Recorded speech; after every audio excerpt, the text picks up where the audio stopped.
بسم اللہ الرحمن الرحیم۔ شکایات اور دوسروں کے عیب بیان کرنا۔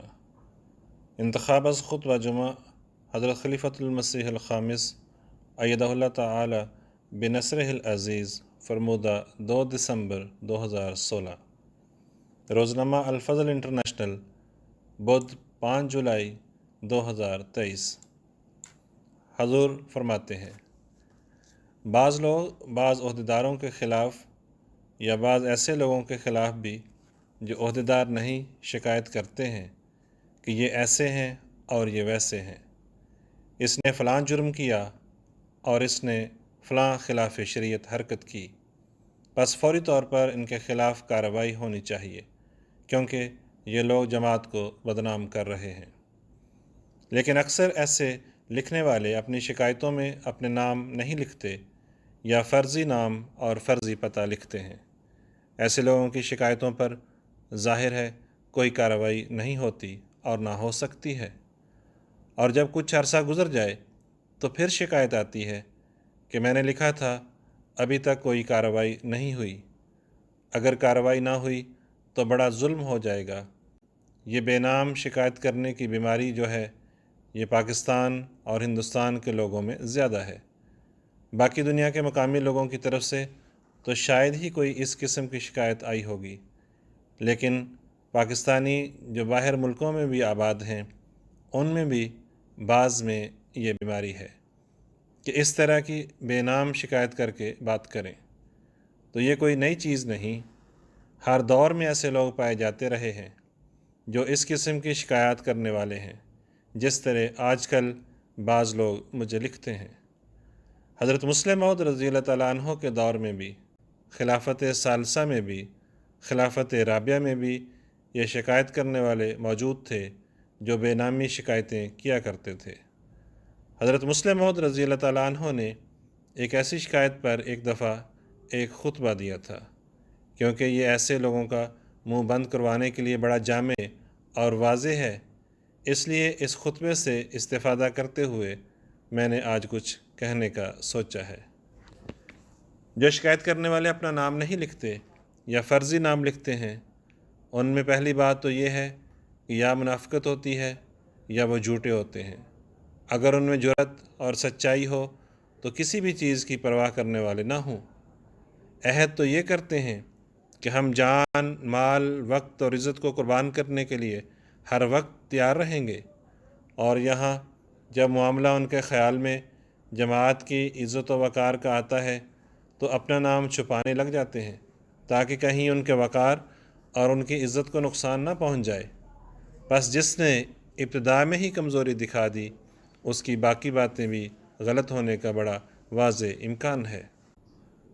قرآن کریم میں تو اللہ تعالیٰ فرماتا ہے کہ تمہارے پاس اگر کوئی خبر پہنچے تو تحقیق کر لیا کرو، اور یہ بات ہر عقل مند جانتا ہے کہ کسی بھی تحقیق کے لیے بات کہنے والے یا بات پہنچانے والے کی بات سن کر فوراً اس بات کے متعلق تحقیق نہیں شروع ہو سکتی، نہ ہوتی ہے، بلکہ یہ دیکھا جاتا ہے کہ یہ بات پہنچانے والا خود کیسا ہے، اسی سے تحقیق کی ابتدا ہوتی ہے۔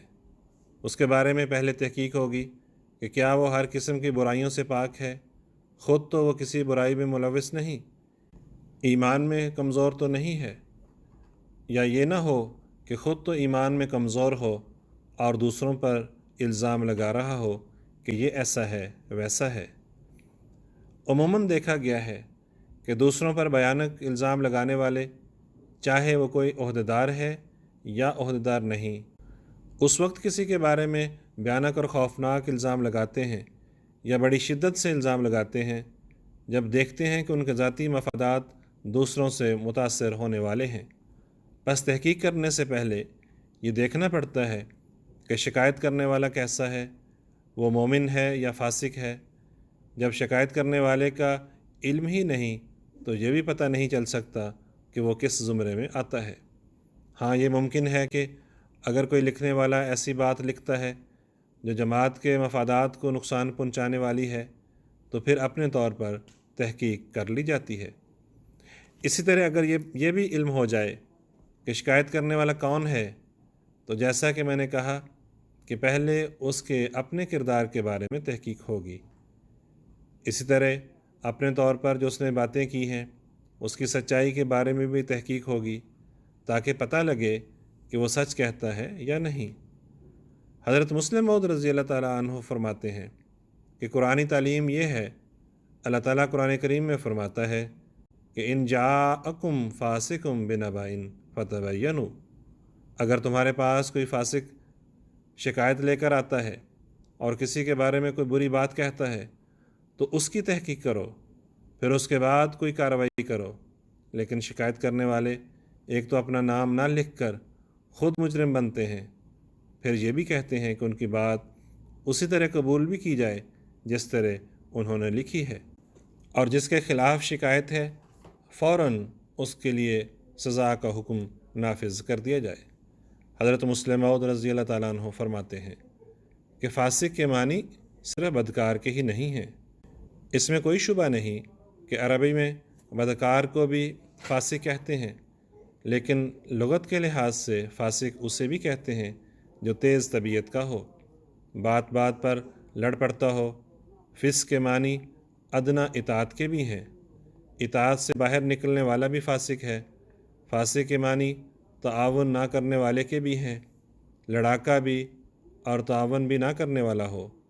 فاسق کے معنی اس شخص کے بھی ہیں جو لوگوں کے چھوٹے چھوٹے قصوروں کو لے کر بڑھا چڑھا کر پیش کرتا ہے، اور پھر یہ بھی سمجھتا ہے اور یہ کہتا ہے کہ جو اس نے بیان کیا ہے اس کے مطابق دوسروں کو انتہائی سزا ملنی چاہیے، کوئی معافی کا امکان نہیں ہے۔ تیز مزاج کو بھی فاسق کہتے ہیں۔ حضرت مسلم موعود رضی اللہ تعالیٰ عنہ ایک احمدی دوست کے بارے میں بیان فرماتے ہیں جو پرانے مخلص احمدی تھے کہ جہاں تک ان کے اخلاص کا تعلق ہے اس میں کوئی شبہ نہیں، لیکن ان کو چھوٹی سی بات پر انتہائی فتویٰ لگانے کی عادت تھی۔ آپ رضی اللہ تعالیٰ عنہ کہتے ہیں کہ ان کی طبیعت میں یہ مرض تھا کہ چھوٹی چھوٹی باتوں کو لے کر کفر سے ورے نہیں ٹھہرتے تھے۔ کوئی بات پکڑی اور کفر کا فتویٰ لگا دیا۔ مثلاً آپ لکھتے ہیں کہ فرض کرو کہ تشہد میں بیٹھے ہوئے ہوتے ہیں، جب اتحیات میں بیٹھتے ہیں تو اپنے دائیں پاؤں کی انگلیاں جو سیدھی نہیں رکھتا، پاؤں سیدھا رکھنے کا حکم ہے، تو ان کے نزدیک وہ کفر کی حد تک پہنچ جاتا تھا۔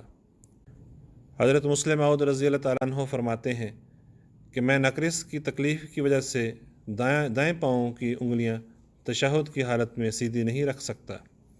پہلے جب پاؤں ٹھیک ہوتا تھا تو رکھا کرتا تھا۔ آپ رضی اللہ تعالیٰ عنہ فرماتے ہیں کہ اگر حافظ صاحب، وہ حافظ سے زندہ ہوتے تو غالباً شام تک وہ مجھ پر بھی کفر کا فتویٰ لگا دیتے۔ تو ایسے لوگ بھی ہوتے ہیں، اس لیے لگاتے یہ پاؤں کی انگلیاں سیدھی نہیں رکھتے، اور ایسا کرنا رسول کریم صلی اللہ علیہ وآلہ وسلم کی سنت کے خلاف ہے۔ پس معلوم ہوا کہ رسول اللہ صلی اللہ علیہ وآلہ وسلم کی سنت پر ایمان نہیں۔ اگر رسول اللہ صلی اللہ علیہ وآلہ وسلم کی سنت پر ایمان نہیں تو قرآن کریم پر بھی ایمان نہیں، اور اگر قرآن کریم پر ایمان نہیں تو اللہ تعالیٰ پر بھی ایمان نہیں، لہٰذا کافر ہو گئے۔